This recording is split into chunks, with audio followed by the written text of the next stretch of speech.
I'm Stacy, and I'm going to be talking about the great state of design today. So, animation. We have animation in design today. That's fantastic. All right, so you know that feeling you get maybe when you have a really great first date and you're so excited and you have all these butterflies, and this is kind of how I would visually represent that. And yes, my butterflies have very fancy ampersands. Maybe yours doesn't. But now if you take that feeling and you divide it into 8 parts and then maybe span 2 of those columns and 2 rows, you may look at this and say, that's half. She could have just said cut it in half. But flexbox cannot do that. That is not what flexbox is meant for. But more importantly, this is how I feel at the beginning of any new project. Like, not quite as excited about meeting the love of my life, but you know, pretty darn excited that I have this fancy ampersand butterfly. And I don't feel too bad about that because I do love what I do. And if you listen to the wise words of Steve Jobs, he says that you should also love what you do. Your work is going to fill a large part of your life. And the only way to be truly satisfied is to do what you believe is great work. And the only way to do great work is to love what you do. So this is kind of what happens when I get a new project. I'm so excited and I start thinking about all the cool things that I'm going to do. I sometimes even dream about it, which is weird. But I'm always thinking about how I'm going to solve these design problems successfully. And I'm thinking I'm probably going to win a Webby Award after this is done. Right? And then you find out you have 6 additional projects kicking off that you didn't really know were even in the pipeline. So that kind of gives you a little bit of concern.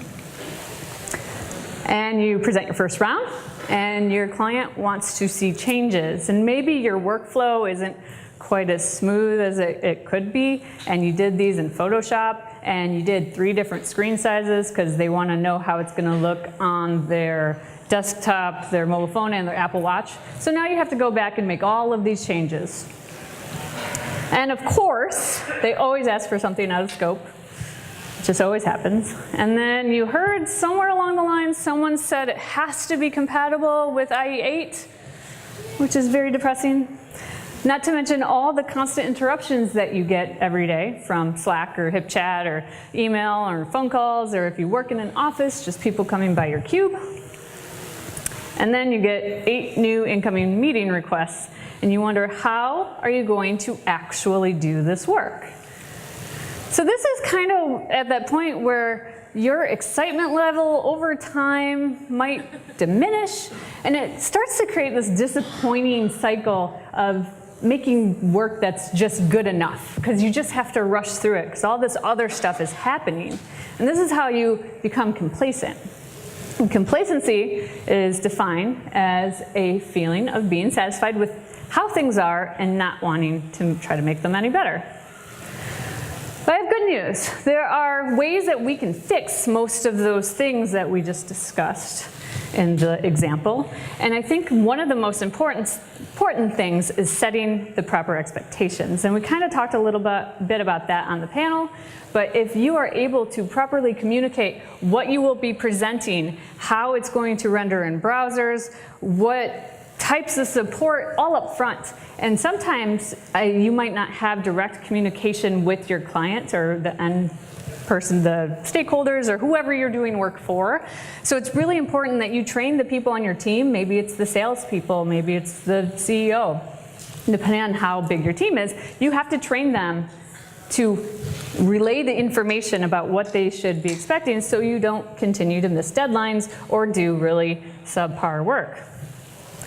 Or maybe you can start to change the way you design, how you approach your process. If you can start trying to do element collages or style tiles, it's also really important that your client knows what to expect. If they think they're going to get a full mock-up because they did this website redesign thing 3 years ago and that's what they got then, and all of a sudden you present them with this, they're going to be like, I don't even know how to respond to this. So definitely communicating the expectations of what they are going to see, and if you can start to take this style of working, it's going to drastically speed up your whole development process, including QA, because you are QAing all your patterns instead of pixel perfect mockups.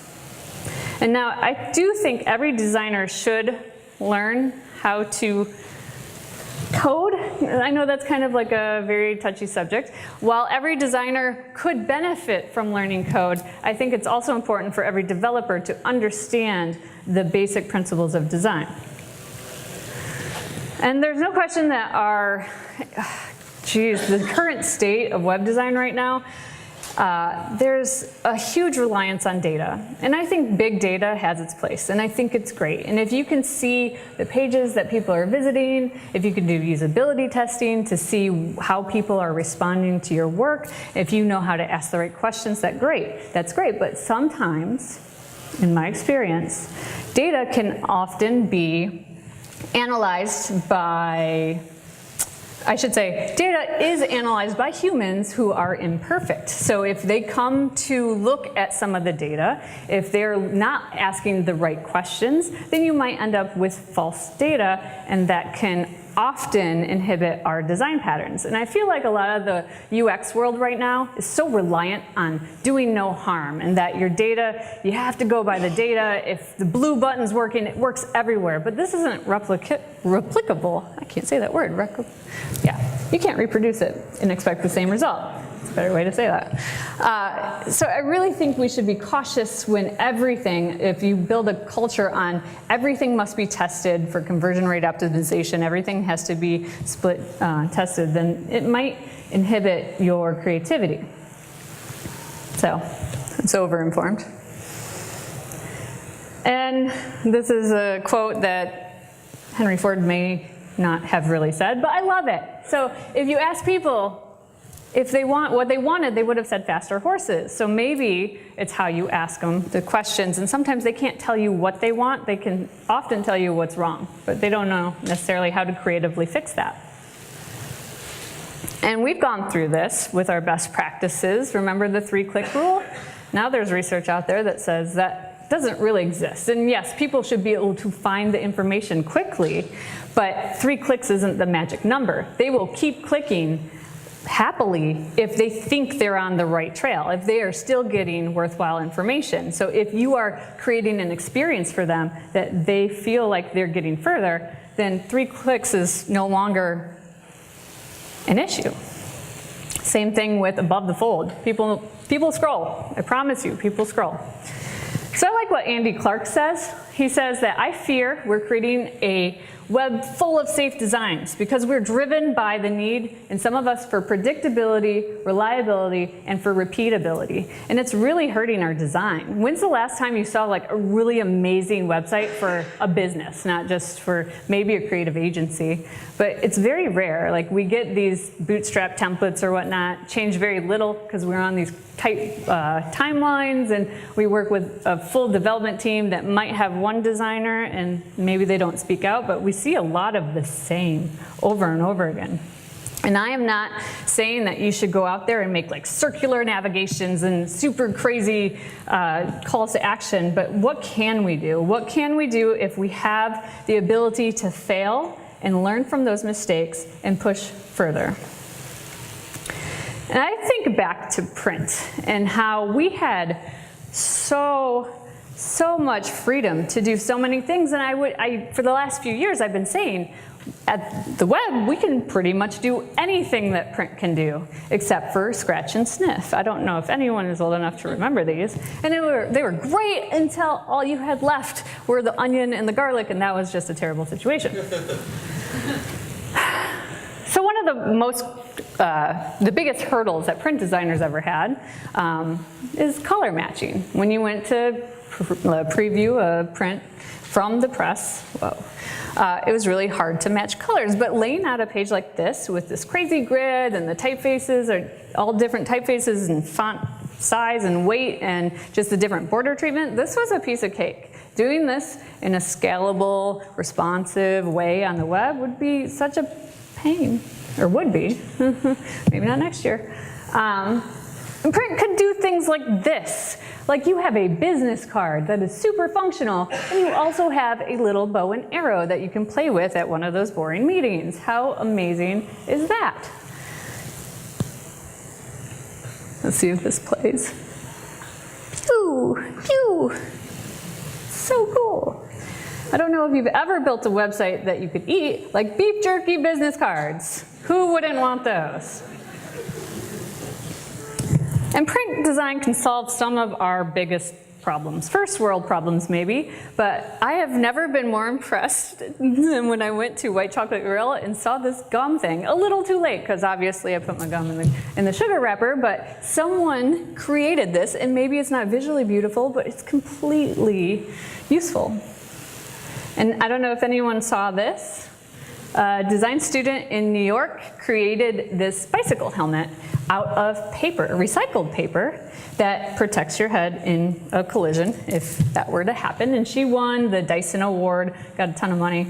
And these are going to be able to be produced for about $5, which is an amazing thing that print design-ish, I mean, it's kind of like product design, but a tangible design item can protect you, and it can fit in your purse.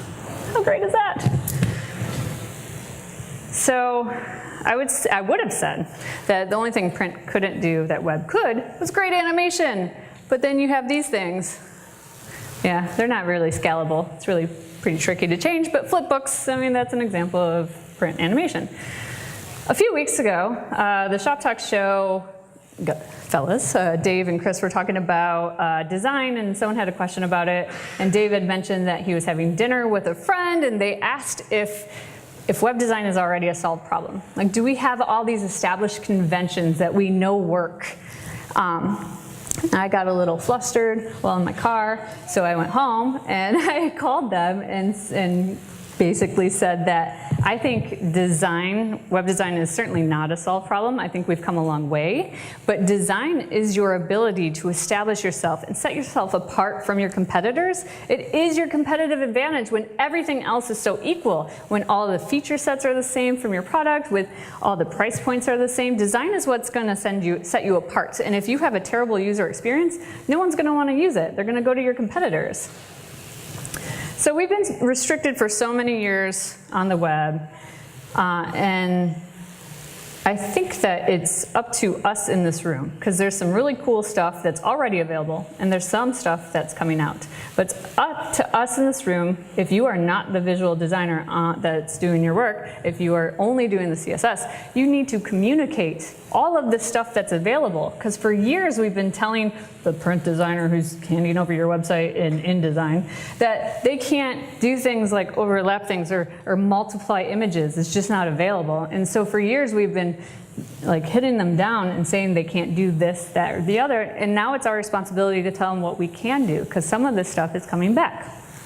So in 2009, Jack Yupko had this TED Talk called Can Design Save Newspapers? And it's an amazing TED Talk. It's only like 7 minutes. I highly recommend everyone listen to it. But he was a creative director, art director for a set of newspapers overseas in Europe. And he has transformed basically how they think about content. And it's not just design. They started from everything. Everything is really catered and thought through and not just slapped together in some predefined template.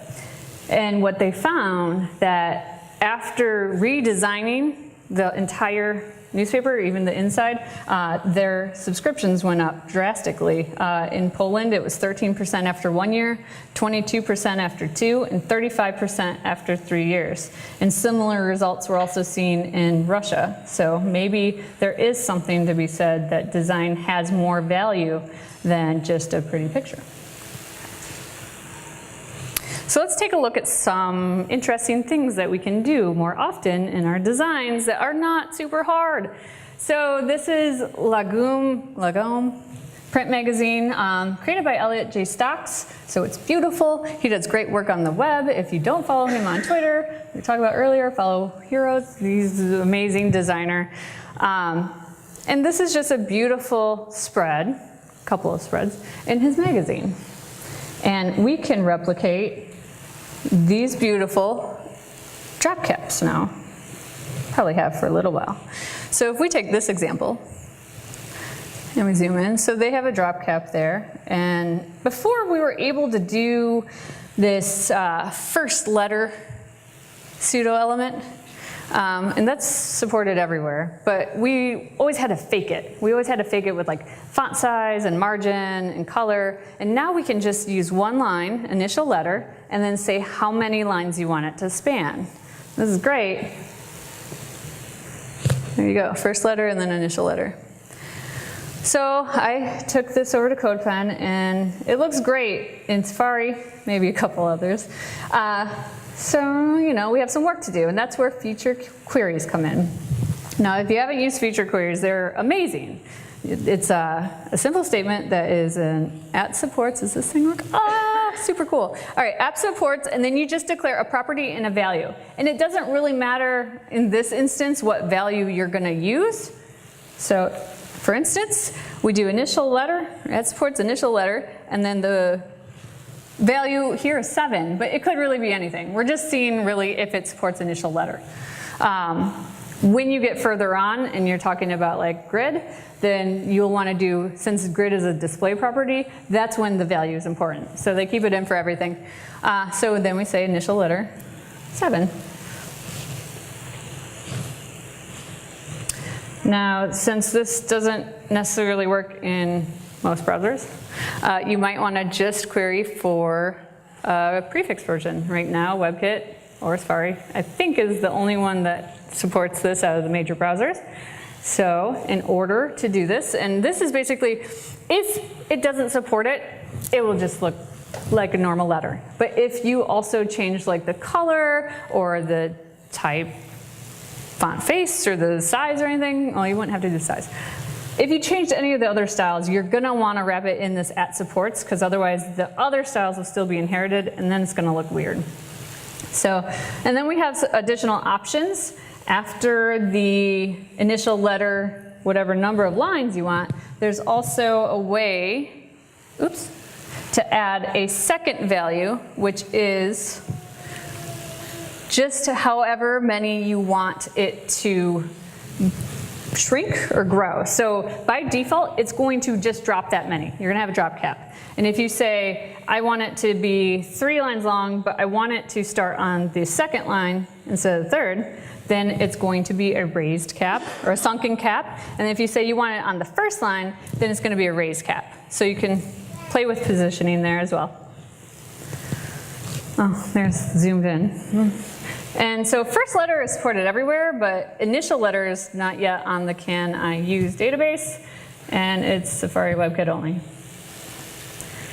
How about shapes? I think there's some beautiful layouts, usually in magazines or newspapers, that use shapes very well. And we don't have a way to wrap text yet in browser, so we can kind of fake that with some shapes. So here we have an image, and we use shape outside circle just to, it's a PNG image, so it doesn't have the background, so that it knows where the border is there. And we just tell it that. You just need it to float. That's all you need. That's the shape outside, float, sometimes the width and height. And it works great. And it brings more interest than if you just had it next to the supermoon. Here we have shape outside polygon. And if it doesn't support it, it just gracefully lays it out like you would probably expect it to. So fallbacks are pretty easy here. And there's a super tool in Chrome that will allow you to edit these lines. And this should be a GIF. So you can take and add CSS shapes as an extension. And then you can highlight the image itself to see the shape. And then you can click those little points and adjust them. I can't see this, so. If you double click a point, it deletes it. If you double click on the line, it adds a point, and you can just move it around. And when you're done, you can just copy the output that you created and paste it into your project. Now here, there's also the ability to change the type of shape. So I changed it to an ellipse at some point, kind of accidentally, but it worked because I didn't have an ellipse example, and here's my ellipse example. So I just pasted it right, oh, yeah, right there. Perfect. Shape outside ellipse. Now there's also a spec for shape inside, but it's not supported anywhere, at least without a polyfill. This is an example from Adobe, and they did this by using 2 images, just split it, saved it. It reminds me of tables when way back when we have to like separate our images. So they used it and just did the shape outside those 2 images. Creative. So here's our shape support. Not terrible, almost what you might expect. And then there's a lot of interesting things we can do with clip masks or clip paths and masks, CSS masks. You could create layouts like this. Beautiful. Then we have blend mode. It's really great to easily just change the blend mode of an image on the fly. You have most of your features, or maybe all of the ones that you do have in Photoshop, for instance. And it's really simple just to change one of the, wow, that looks really weird up there. I just changed one color value and it changed all of them. So it's really nice to experiment with and see the different types of images you can create on the fly. Great for content management systems if you have some sort of graphic image treatment that you don't want to tell someone at a local college that they're going to have to learn Photoshop to do this brand image treatment that you've created. Blend modes are a great option. Okay. Safari actually is supported except for 4, and I think that's saturation. It says that on the bottom. Hue, saturation, color, and luminosity. And so we can do stuff like this with blend modes. We can create this knockout text.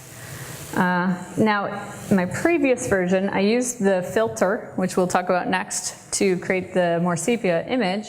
But then we used a new mixed blend modes instead of background blend modes property to knock out that text. But apparently Safari is the only one that does filters for sepia. So here's the result. That's in CodePen. So then we have filters, which are super similar, but they control a different spectrum of the color. So grayscale, saturate instead of multiply and darken and whatnot. And there's blur, that's kind of cool. And that is pretty well supported. But what you can do with both of these are start layering them. And I don't know if anyone's seen Bennett Feely's image effects blog post. It's so cool. So he takes this regular image and oftentimes he will layer them and then just do 1 or 2 different blend modes, mixed blend modes, background blend mode, sometimes a filter, and create like this pencil effect by just layering these images and slightly positioning them and adding a shadow and a hallucination. And these effects should all be used as a progressive enhancement because by default, it's just going to show that normal image, so you didn't really lose anything. And you can wrap everything in the feature query for the @supports so that you know if you're laying 2 images over, it's not going to affect anything. Super cool. There's a bunch more examples on the site. I highly recommend checking it out. So for years, we've been like fighting this layout thing that we have on the web. And we've never been able to do, well, I shouldn't say never, we had Flash, right? That was great. So we could do whatever we wanted in Flash, but we've never been able to do it in a very scalable and accessible way until recently, or hopefully very soon. So if we can just look at some of these publications as examples for how we once were creative and hopefully will be again, we can take a closer look at like how we could lay this out in a grid. So you can, it's really nice to start planning if you actually draw a grid over your artwork so you can see what you're going to be doing. And same thing here.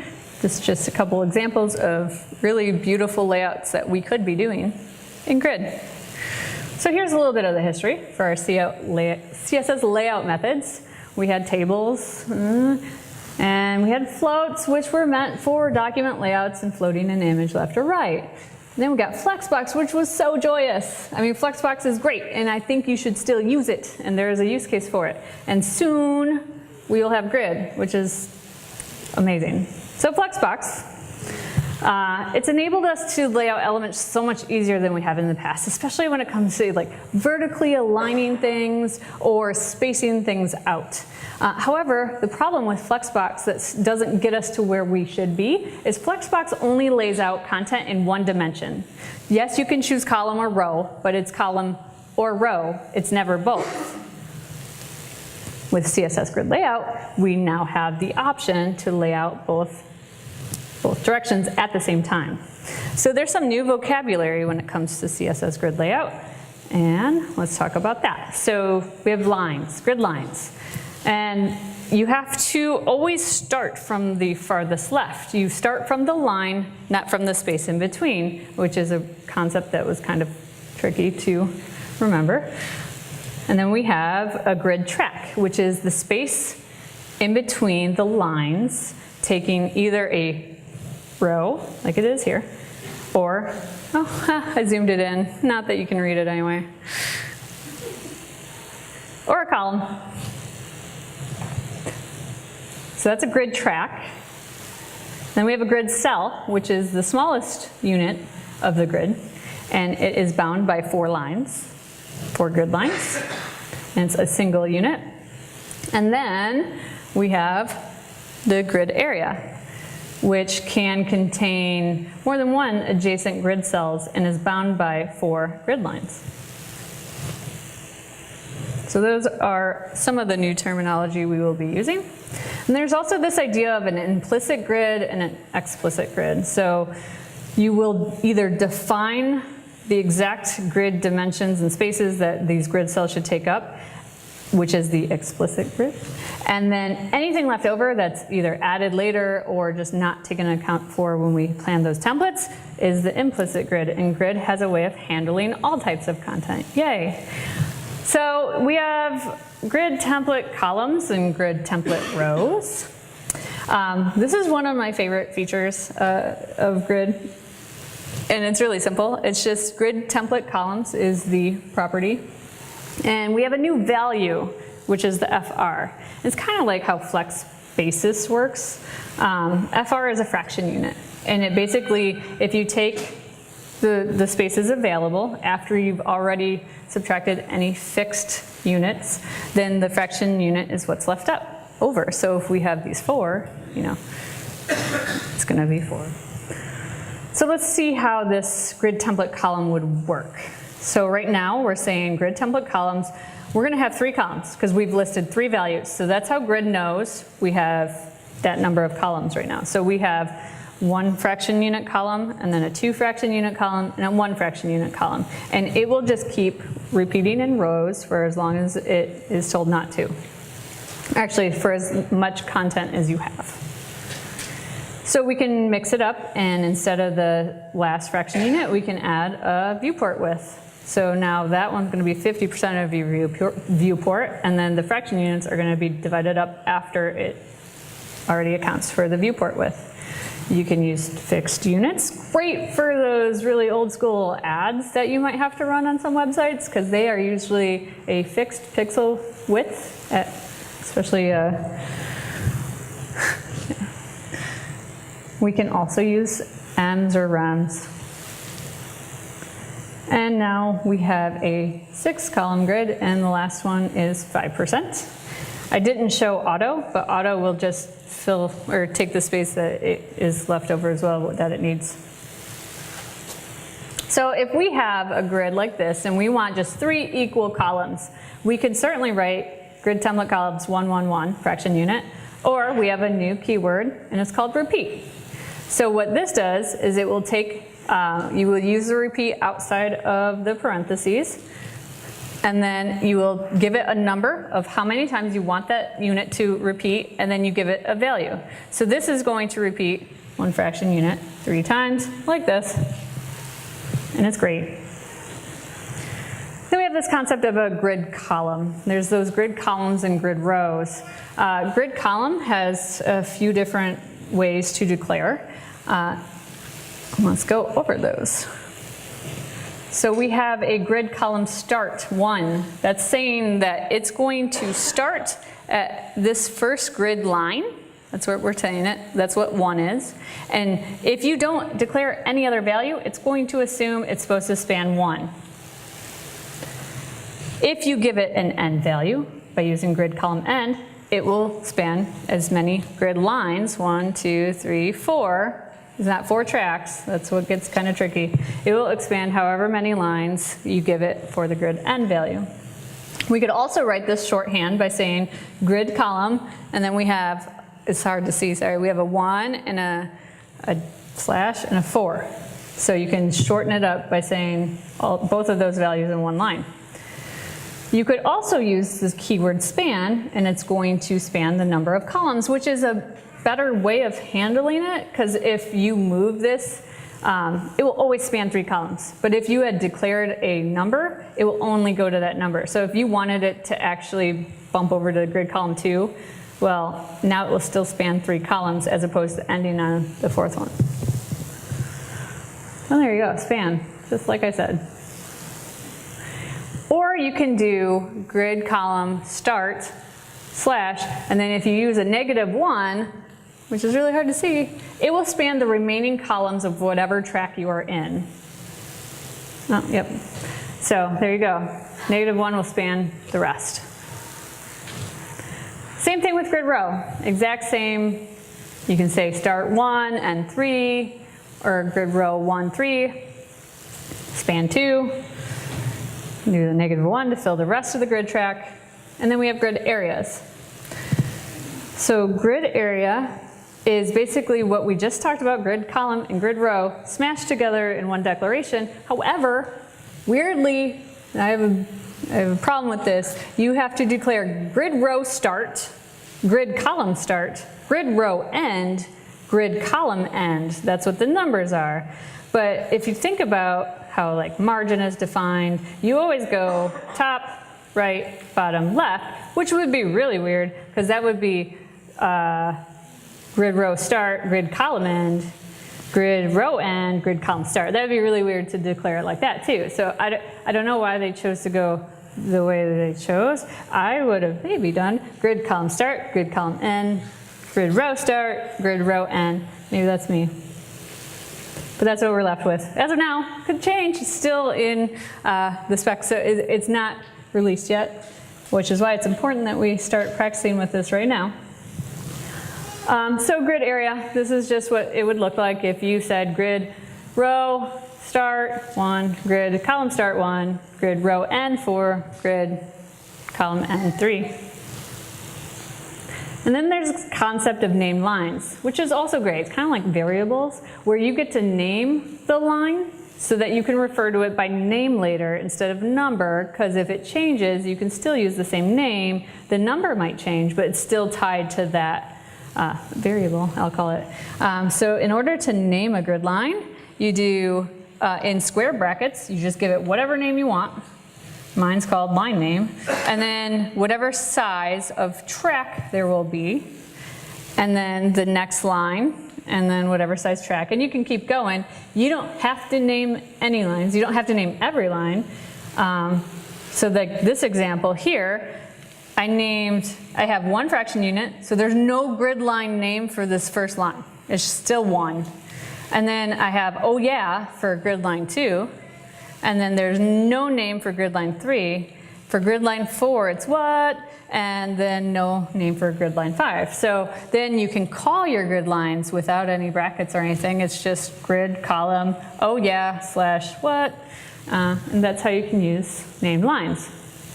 Same thing goes for grid area. You can declare your grid area within your CSS selector by saying the line name. So maybe you named it row main, col large, row gallery, col small.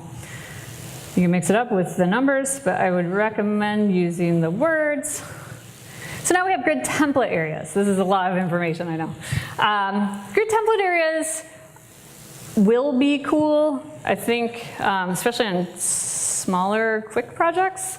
I just think though that like people who think about grid are like, oh, I gotta have 12 grid columns. And if you use grid template areas with 12 grid columns, it's gonna be like out of control in a second. So what you do with a grid template area So if we're doing responsive design, we're probably going to have things stacked.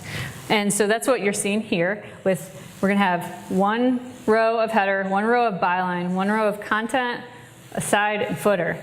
But then when you get a little wider, you might throw this into a media query and you have a space-separated list of where you want these grid cells to span. So right now, header, header, header, this is a 3-column grid we're making, so it spans the whole top row. Content, content only spans 2, and then you have a byline on the right. The periods, the dots, that means don't put anything in this column. And we're going to start the aside at this next column, and then we don't want anything in that last column. And then the footer will span the whole thing.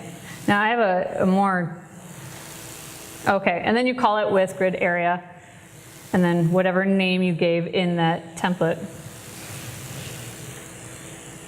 So here's the example, but I've expanded a few more columns of what it would look like on the small screen if we did everything stacked. And then if we didn't, and this is the more verbose widescreen format. And again, this is what that looked like with everything stacked here. I added a couple more content areas. And then this is how crazy, this is even simple, but this is how crazy it could get. I could see this working really well for prototyping. I'm wondering where we're going to go with this, but it works. And it's kind of a nice way to see where things laying out. I just wish it was easier, because now people are going to name things maybe not semantically, because none of this is semantic, but maybe they'll give them like a real short name, because if they have to keep writing. Now there's this concept of grid auto columns or rows, and this is where that implicit grid comes from. So if you put something, or if your client adds a box, say it's a WordPress site and they're using some sort of like visual page layout program, and they add another box. Well, if you don't have any sort of implicit row, it's just probably going to be auto anything. So if we can give it some specification of like, you know what, anything after that's run out of grid definition, I want it to be in an auto row that's going to be 3 viewport heights. That's so small. I probably meant to put 30. And then this is a really weird but great maybe concept too that Grid has. They have this grid auto flow, and you can say either set it to row or column, which is fine, but I think what's interesting here is by default there's a value of sparse, which means if you have things laid out on your grid and you have expanded one grid cell and made another one a little bit shorter, so now there's this gap in your grid. If you use dense, the keyword dense instead of sparse, it's going to look for other items later on to backfill those spots, which is great for like a gallery if you're making something like Pinterest. It's terrible if you rely on the document source order, especially for accessibility or if you're filling out a form or whatnot. That can be very scary if you start reordering things. And it's really easy to reorder things in Grid because you can basically position it wherever you want. So I would say use dense with caution and make sure it doesn't matter what order it's read if you use it. This is a great concept, min-max. You basically can declare the minimum and maximum value you want that grid item to be a flexible item in itself. So if we say grid auto rows, I want them to be a minimum of 300 pixels, but a maximum of 1 fraction unit. They will never be smaller than 300, and then they'll just take up 1 fraction unit of the remaining space. Sort of the same thing with autofill. Autofill basically says, I have all these template columns, but I don't know how many I'm gonna need it to repeat for, so I don't wanna put like 5. I'm just gonna say autofill. So fill as many grid cells as you can with 1 fraction unit within my grid definition. So then if you put it all together, you can start creating some very powerful one-line statements to define your grids. You have this grid template, rows or columns, whatever, and you're going to repeat with this autofill. You're going to have a minimum value of 300 pixels, a maximum value of 1 fraction unit. And this becomes super responsive, and you don't have to go in and declare all these little specific statements of where things should go. Now, grid gap was recently introduced. You used to have to use an actual track as a gap, and now we have the ability to define what the gap should be. So here I have 30 pixels. You can use pixels, rems, or ems, because percents and fraction units don't work. I don't know if they intend to make them work. I think there's some weird subpixel rounding thing that could mess it up a little bit. And grid gap is actually shorthand for grid column gap or grid row gap. So you can define different gutters for the different two dimensions. And if you've used flexbox, then all of the alignment properties are going to be fairly familiar, except for maybe one. So just like flexbox, we have justify content, and it works the same for all of them, except for you don't say flex start or flex end. It's just start and end, and there's center and stretch, which is the default. Space around, space between, we all know and love. Then there's this new thing, I think, called space evenly. So space between will push the outer elements to the outer edge and space everything out in between evenly. And then space around will take that space that's in the middle and also add it to the outer end, so it's also spaced between and on the outside. Now space evenly takes half of what's left on the outside and uses it. It's kind of weird, but I can see a use case for it. So that's one new value for justify, or for most of these. So same thing, no flex, just start, end, center, stretch if you want to justify the items. And if you want to justify itself, same values. Align content, again, similar to flexbox. You also have that space evenly value. And align items, did I say that? Align self, again, similar. So alignment is very similar if you're used to using flexbox. Now here's a demo of Oprah and Pippi and how easy it is to make a responsive gallery. Well, here's the responsive gallery first. I'll show you the code in a minute. And I didn't use any media queries for this.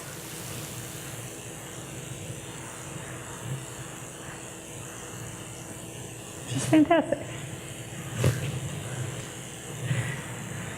So what we have is a class of gallery that we added to the main wrapper, and similar to flexbox, only children of that parent, direct children, inherit any sort of grid properties.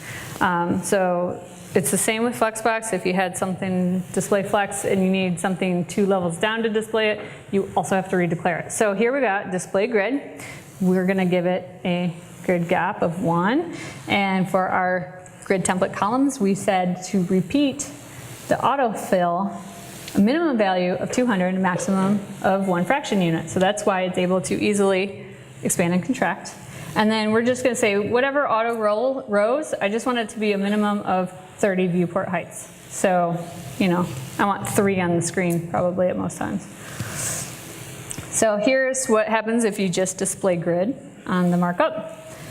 And then you add the gap.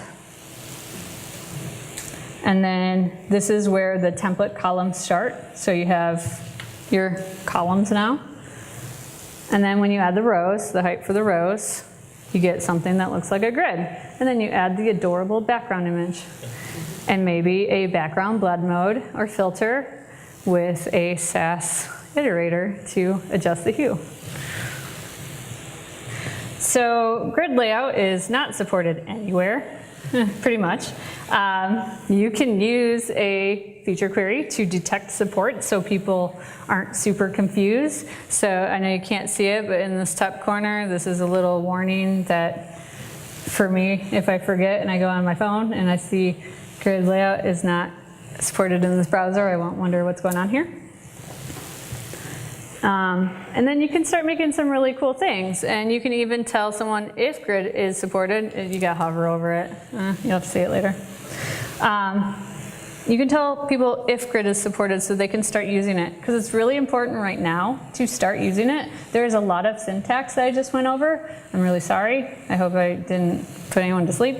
But it's really powerful, and it's something that we've been looking for many, many, many years. And this is really going to change how we lay out pages. It's also important to start identifying any issues. Like that thing I said about the order of grid row start. Like now is the time for anyone to speak up about that before it actually goes live. Because right now it's hidden behind flags. If you want to enable it in Chrome and Firefox, you have to enable it with the Chrome flags experimental features one. There's a bunch of information in these slides if you download them. And then it's also available in Safari Technical Preview right now, unprefixed or out of the box, and Firefox Nightly and Chrome Canary. I think Chrome Canary. So you can start using it, but no one's ever going to see it except for you guys. So they did this behind flags this time because last time, especially Flexbox, changed 3 times before it is what it is. So instead of using these vendor prefixes, we use flags. So when it actually hits, which it's expected to probably be in browsers unprefixed in at least Chrome and maybe Firefox in about March of 2017. So now is a great time to learn it, so you're ahead of the curve. And you can always write fallbacks. Since you're using those feature queries, you can just write Flexbox fallbacks for everything.